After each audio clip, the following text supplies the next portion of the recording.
Halo sahabat Beauty TV, kembali lagi bersama Mimin, tentunya di channel Kebanggaan Kaum Bansos. Kali ini Mimin mau menyajikan sebuah video yang begitu menarik, di mana lagi dan lagi Nyai Widya berhasil membuat para kaum bansos kepanasan, dan bahkan parodi yang dibuat oleh Nyai Widya ini membuat reaksi dari kaum bansos sangat marah dan Nyai Widya untuk dilaporkan. Nah, untuk itu langsung saja kita lihat terlebih dahulu bagaimana respon keras Nyai Widya terhadap ancaman-ancaman yang diberikan oleh para kaum bansos. Langsung saja ke videonya. Ada yang namanya Lastri Karjono mau tangkap saya karena menggunakan filter isu babi.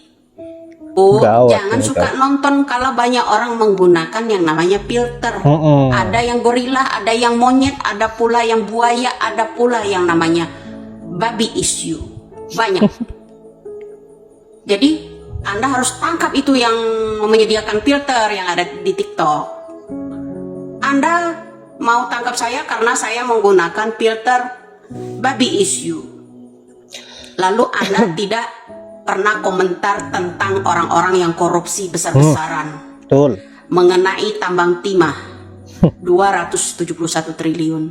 Kemudian kemarin anggaran yang namanya pemilu mencapai 78 triliun. Kemudian yang namanya korupsi mengenai BTS melibatkan banyak orang juga, termasuk orang-orang terdekatnya Surya Paloh, mencapai 8,32 miliar. 8 triliun, 38 miliar. Lalu bansos 479 triliun. Aduh. Kok nggak ada komentar sedikit pun? Anda tangkap itu pelaku korupsi, lakukan hukuman yang seberat-beratnya. Nggak ada. Sementara orang-orang yang lelucon-lelucon politik ada di TikTok menggunakan filter bermacam-macam, Anda suruh tangkap. Bu Lastri Karjono, Anda waras? Anda waras nggak? Itu suara itu suara favorit saya. Ya. Jangan lupa, Anda kalau mau menirukan, jangan lupa difavoritkan suaranya. Lalu gunakan filter babi isu. Ya. Itu promo terbaru, Bro. Ya. Ya, Bu Lastri ya. Jangan lupa. Kenapa Anda tidak pernah sekalipun muncul tentang yang namanya konten saya mengenai kemarin debat di Komisi 2 DPR? Masalah urgensi yang namanya jet pribadi untuk membawa logistik, seberapa banyak logistik akan dibawa dengan jet pribadi. Nah itu coba sekali-kali komen, Bu, urusan negara. Sementara Anda mau nangkap orang di urusan filter TikTok. Wah, banyak orang tertangkap dong di TikTok kalau ini.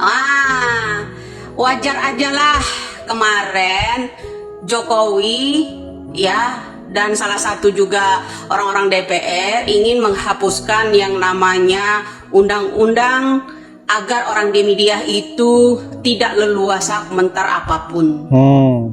Lalu turunlah yang namanya ke lapangan si Bapak Mahfud MD. Kalau pemerintah tidak memberi kebebasan kepada rakyat untuk bermedia, buat apa digital? Ya kan? Nah memang sakit, Bro. Bu Lastri ya, memang sakit. Jejak digital itu susah dihilangkan dari kasus 97-98. Jejak-jejak itu susah dihilangkan memang. Jejak digital, jejak hitam itu. Ya, jejak digital. Apalagi suara-suara yang udah kita favoritkan itu susah hilangnya zaman kini. Rekam jejak itu memang pahit, Bro. Jadi begitulah ya, Bu Lastri ya. Tolong Bu Lastri tangkapin semua itu orang-orang yang di TikTok pengguna-pengguna filter. Mau dia wajahnya seperti babon kek, mau wajahnya seperti tadi ya babi isu kek ya. Itu filter-filter semua udah disediakan sama TikTok. Kok Anda mau tangkap saya bilang penghinaan? Suara favorit jangan lupa tambahkan, difavoritkan. Ya. Lucu ini komentar-komentar orang-orang ini model-model begini. Sementara kita bahas yang namanya korupsi, Ibu tidak pernah muncul di komentar sedikit pun. Diam. Jadi dia kebagian bansos, Nyai. Ya kan? Ya enggak? Betul enggak? Itu loh. Mana dukungan Anda buat orang-orang penggerak orang-orang yang korupsi? pengguna-pengguna orang yang buat bancakan, buat dugem, buat segala macam ini uang pemilu mencapai 78 triliun. Ada nggak suara ibu? Membuat konten kayak gimana? Nggak ada kan? Diam 1000 bahasa. Orang pengguna filter yang di TikTok semuanya disuruh tangkap. Bilang penghinaan. Bro, waras ente Ibu Lastri. Panona kemana teboga panona kemana tadi bukakan panona ulama yang TikTok ya lama setik hayang nangkap orang saya setik hayang nangkap orang kumaha tuh di TikTok malah loba kene filter nu mirip babi na aya babon aya nu mirip anjing ka aya disediakan kabeh jeung TikTok na setik hayang nangkap orang kumaha atuh cicing lamun dibahaskeun masalah korupsi ke cicing wae teu aya komen setik pun kumaha atuh meni waras henteu ibu-ibu cara rewet dararikit nararangkep orang hayang narangkep orang kumaha atuh habis makan naon kumaha teh emak-emak minta harga daging turun, minta harga beras turun, Suara guys. minta harga gula turun, minta harga telur turun, minta harga ayam turun, minta harga listrik turun. Simsalabim. Abrakadabrus.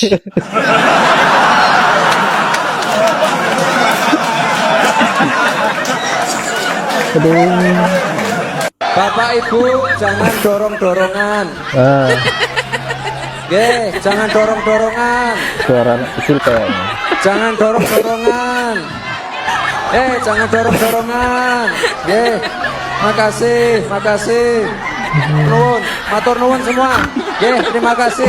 Wassalamualaikum warahmatullahi wabarakatuh. Mentang-mentang diangkat jadi pimpinan, langsung aja bikin peraturan baru, ganti peraturan lama. Semua orang mesti hormat, semua orang mesti ngikutin kemauan lo. Gak model kayak gitu gue, bikin susah orang aja lo. Betul, bikin susah orang aja. Semuanya diatur dan semua rakyat Indonesia diberikan batasan seolah-olah bahwa kita ini memang betul-betul diperbudak oleh mereka. Bahkan orang yang menggunakan filter di TikTok pun mereka ingin atur dan bahkan ingin dipenjarakan seperti apa yang dilakukan oleh Nyai Widya. Giliran orang bersuara persoalan koruptor, persoalan kenaikan pajak dan lain-lain, mereka ini seolah-olah tidak mau tahu persoalan itu. Kemungkinan mereka sudah terlalu kaya, sudah tidak mempersoalkan soal kejadian-kejadian di negeri ini, tentang kebijakan-kebijakan pemerintah yang begitu buruk, karena mungkin mereka sudah menganggap bahwa hidupnya sudah sejahtera, ditambah lagi akan mendapatkan bansos tentunya. Soal ingin melaporkan Nyai Widya untuk dipenjarakan hanya karena persoalan diperodikan dan juga menggunakan filter di TikTok. Bukannya Nyai Widya takut, tetapi malah lebih ganas lagi untuk menohok balik para pendukung Prabowo ini yang sok-sok ingin mengancam untuk melaporkan. Dan ditambah lagi oleh netizen, diparodikan, memunculkan kembali janji-janji yang pernah dilakukan oleh Prabowo.